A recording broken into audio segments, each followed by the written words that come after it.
Assalamualaikum warahmatullahi wabarakatuh. Salam 19 Ramadan. Kita sambung berkenaan fiqh darah wanita. Kita terus kepada contoh yang ketujuh. 1 Ramadan hingga 10 Ramadan, keluar darah berwarna merah. Kemudian diikuti darah bertukar berwarna hitam sehinggalah 20 hari yang ke-20 Ramadan. Jadi macam mana pelaksanaannya adalah daripada 1 Ramadan hingga 15 Ramadan tidaklah boleh dia berpuasa dan solat kerana adanya darah.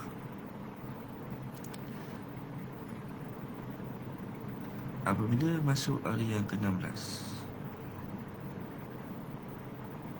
kalau mengikut contoh sebelum ini, hendaklah dia mandi wajib dan terus solat selantas cukup 12 hari. Tapi dalam kes ini, oleh kerana darah yang sedang keluar pada hari yang ke-16 itu adalah darah yang kuat, iaitu darah hitam, bermakna ketika itu apabila dia menggunakan kaedah tamyiz, maka darah yang sedang keluar itu kuat. Darah yang kuat itulah dihukum sebagai haid. Jadi bermakna darah sebelumnya berwarna merah yang keluar selama 10 hari itu adalah istihadah. Jadi hendaklah dia menunggu sehingga darah hitam itu berhenti, iaitu pada 20 Ramadan, barulah dia mandi wajib dan juga solat dan juga puasa. Jadi haidnya adalah 10 hari yang hitam lah. 10 hari yang merah itu adalah istihadah. Oleh kerana dia telah meninggalkan puasa selama 20 hari, maka hendaklah dia kodok puasa selama 20 hari. Manakala untuk solat pula, dia cuma perlu kodok solat selama 10 hari, iaitu solat yang ditinggalkan ketika dia istihadah, itu 10 hari yang awal, iaitu 10 hari yang darah berwarna merah itu dia tidak solat, maka hendaklah dia kodok solat yang ditinggalkan pada ketika istihadah, iaitu 10 hari yang pertama.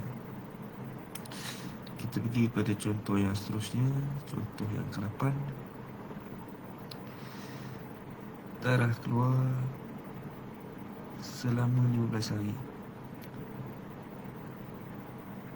pada 4 dan 5 Ramadan suci. Darah keluar dengan 3 jenis warna, merah, kuning, coklat, suci 2 hari, kemudian diikuti oleh kuning, merah, hitam. Jadi dalam kes ini masih lagi kesemua darah yang keluar itu masih dalam tempoh 15 hari 15 malam, bermakna semua darah yang keluar itu dihukum sebagai haid, termasuklah hari yang tidak ada darah, iaitu 4 dan 5 Ramadan itu. Ketika 4 Ramadan itu, ketika tiada darah, wajiblah dia mandi dan solat dan puasa.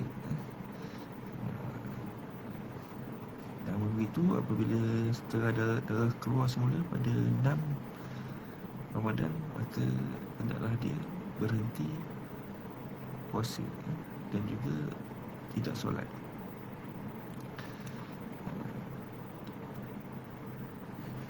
Oleh itu kerana dia